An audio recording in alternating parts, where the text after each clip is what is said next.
यूं तो महाभारत के काल में अनेक योद्धा हुए, पर गुरु द्रोणाचार्य के पुत्र अश्वत्थामा उनमें विशेष थे। अश्वत्थामा महाभारत काल अर्थात द्वापर युग में जन्मे थे। उनकी गिनती युग के श्रेष्ठ योद्धाओं में होती थी।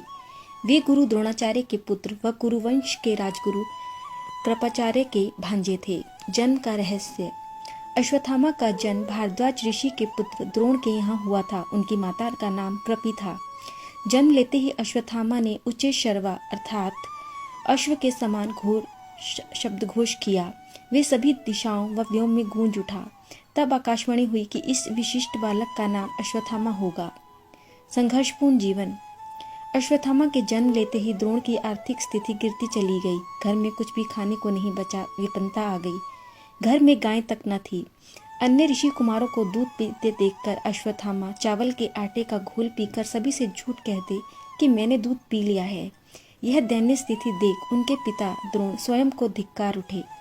इसके पश्चात वे धर्मयुक्त गाय की खोज के लिए भटके, लेकिन उन्हें कोई भी गाय दान में नहीं मिली। मदद हेतु वे अपने मित्र राजा द्रुपद के यहाँ गए, परंतु वहां भी उन्हें अपमानित लौटना पड़ा।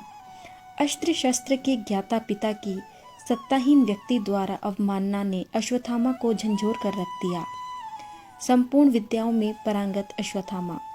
संघर्षों की आग से निकलकर अश्वत्थामा सोना बने। महान पिता द्रोणाचार्य से उन्होंने धनुर्वेद का ज्ञान प्राप्त किया। अश्वत्थामा के ब्रह्मतेज, वीरता, धैर्य, नीति ज्ञान, शस्त्र ज्ञान के विषय में किसी को कोई संदेह नहीं था। दोनों पक्षों के महारथी उनकी शक्ति से परिचित थे। दुर्योधन के अनुसार उनके जैसा निर्भीक योद्धा कौरव पक्ष में कोई और नहीं था।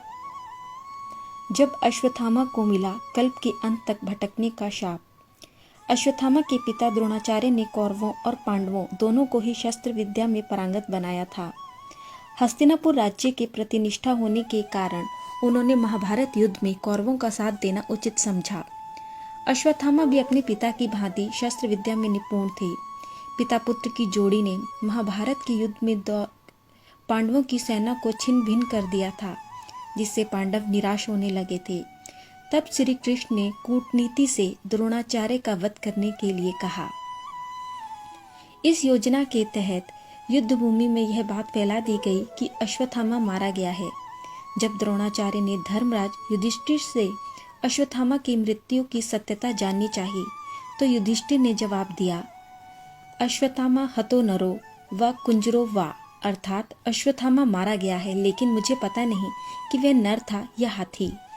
यह सुनकर गुरु द्रोणाचार्य पुत्र मोह में शस्त्र त्याग कर किम कर्तव्य विमूढ़ युद्धभूमि में बैठ गए और इसी अवसर का लाभ उठाकर पांचाल नरेश द्रुपद के पुत्र धृष्टद्युम्न ने उनका वध कर दिया। पिता की मृत्यु ने अश्वत्थामा को विचलित कर दिया। महाभारत युद्ध के पश्चात जब अश्वत्थामा ने पिता की मृत्यु का प्रतिशोध लेने के लिए समूल पांडव वंश के पुत्रों का वध कर दिया और अंत में बचे उत्तरा के गर्भ में पल रहे अभिमन्यु पुत्र परीक्षित को मारने के लिए उन्होंने ब्रह्मास्त्र चलाया। तब भगवान श्री कृष्ण ने परीक्षित की रक्षा कर दंड स्वरूप अश्वत्थामा के माथे पर लगी मणि निकाल ली और उन्हें तेजहीन कर दिया।